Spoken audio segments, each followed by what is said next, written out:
he understands the game as well as any youngster that I've been around, offensively and defensively. Sometimes when you're talking with inexperienced players, they hear the words, but the picture that comes in their mind sometimes is not always what you intend for them. But he's always on point. He doesn't get rowdy. He has tremendous amount of energy. He realized we needed somebody to step up and give us a little extra today, and he rose to the occasion. He's a high IQ guy, tremendous high motor, and very courageous youngster. I think the future is very bright for him.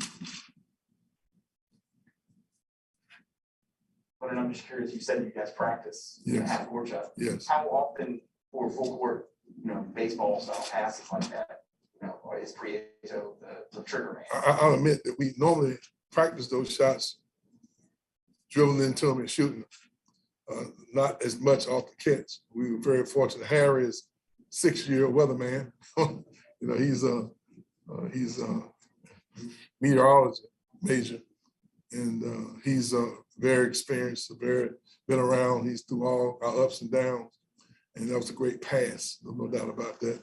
The pass might have been probably better than the shot, but we do heave a lot of shots from half court. It's just part of our daily routine.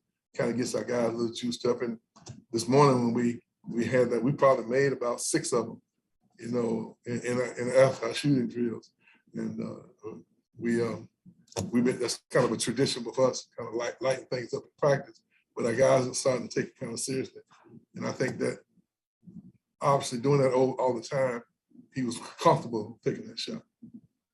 Yes. 6 out of how many? What was the percentage there? Well, everybody took one. Everybody took 2. So 6 out of what? 25, 30? That's not too good. But to make any at all is special.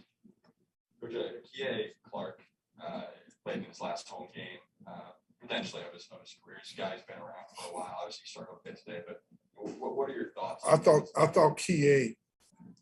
thought Clark controlled the game. I mean, he was just in total control of the game. And he found people when he created shots for teammates. He made easy passes and gave them some easier shots. Even when we were playing our best defense, he broke us down. He never lost his composure. He hit that big 3 there in the first half in the corner there with a 7-2 guy guarding. He seems to make all the right decisions. I can't say enough about, the respect I have for him. He was a freshman on the championship team, correct? And you're gonna miss him. He's a coach on the floor. I've talked to people who watched him play in high school, and everybody thought he was a cerebral guy that makes great decisions. So it's a tremendous evaluation. Tony's team, staff, benefit for them to go out in California and find a little guy like that who's meant so much to their program. I can't say enough about the respect I have for him. I'm not going to say I'm disappointed to see him go. When most opponents who come in here are down 10 points with 3 minutes and change to go, aren't able to complete the comeback, what was the key to kind of the composure for your guys, especially against the defense like Virginia does? I just think that we have a tremendous amount of respect for Virginia and what they do. And we knew that if we were not at our best at everything, offensively, defensively, that it was going to be very difficult for us to win the game. And I also think there's a little bit of motivation as we've challenged our players, because they're in a very unique situation to have as many starters out as we have. I challenge them that this is a unique opportunity for them to go and do something that very few people have ever been able to do. And that this was a special moment for them to prove that they had high character and an example for them to set the example for what you're supposed to do in adversity. Sometimes I thought there have been times this year when I felt a little bit of, I don't want to use the word depression, but I thought that they kind of felt some games they felt a little sorry for themselves. But and I'm glad to see them bounce back. So it's been a situation where our backs have been against the wall, and I looked up there several times. I had 3 freshmen out on the floor and a walk-on, and so it was it was like we had to communicate more, be more connected, be more positive in our communication, accept call outs that we were giving them. And I think that shows that they're growing up a little bit. Now we just got 2 home games left, and we got to go back now and see if we finish the season the way we've been accustomed to finishing over the last number of years. You extended your full court pressure. Virginia took Shedrick off the floor, so there was no shot blocker late. Did you tell your guys to consciously go to the rim, or they just got it? We've been trying to go to the rim from the beginning of the game, and they did such a good job of crowding the lane that the opportunities were not there. You know, to be honest with you, that's just how sound they are defense. We didn't do anything at the end of the game that we didn't intend to do at the beginning of the game. It's just that, you know, we just found a couple of cracks in there, and our guys drove a little harder and were able to finish at the rim. Any more questions for Coach? Leonard, how do you guys land on a decision that Matt's the one that's going to take that shot in that situation?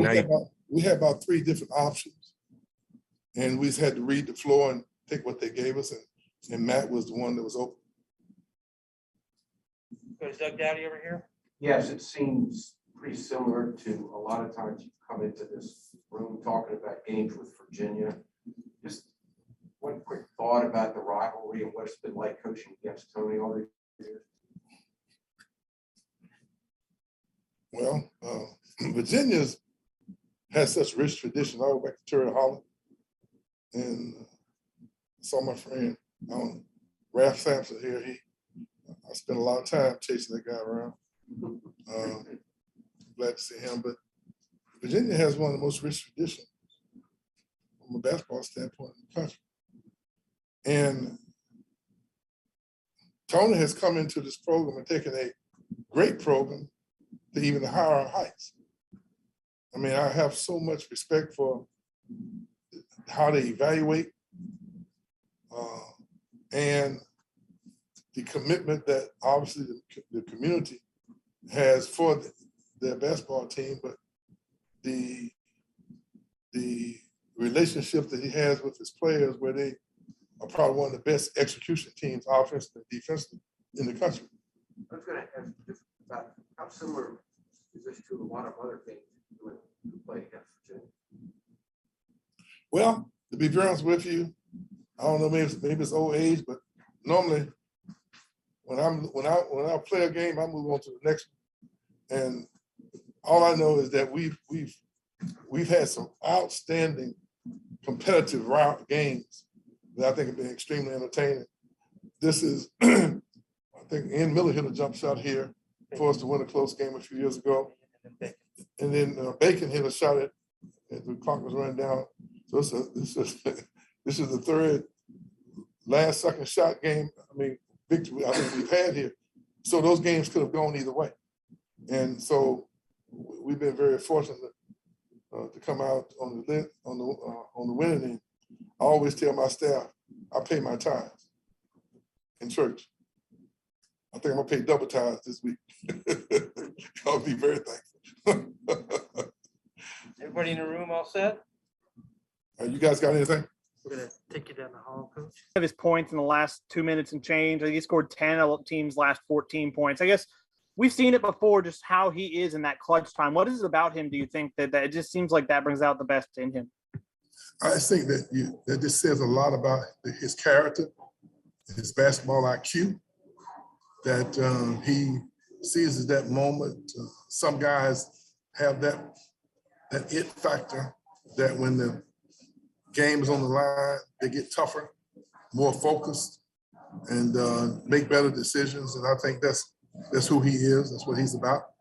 And he makes big plays offensively and defensively. Gets big rebounds because I think that's part of his DNA.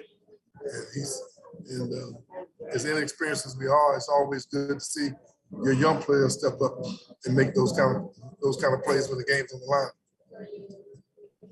Leonard, how good was this just for the locker room in the sense of being relieved after such a tough stretch here in the back half of the season? No question that it does a lot for the morale of our team.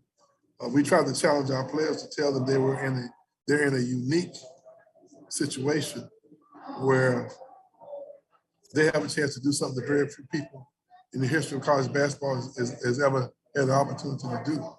You know, with the adversity that we had to deal with the entire season, we get a chance to set an example for how you handle adversity. Be positive, never quit, communicate better, connect yourself better with your teammates, and go out and lay it on the line every day. And I thought this game represents a bunch of youngsters, inexperienced guys coming together and growing stronger and demonstrating that unconquered spirit that the Seminole Nation has always been known for. Okay, fellas, anything else?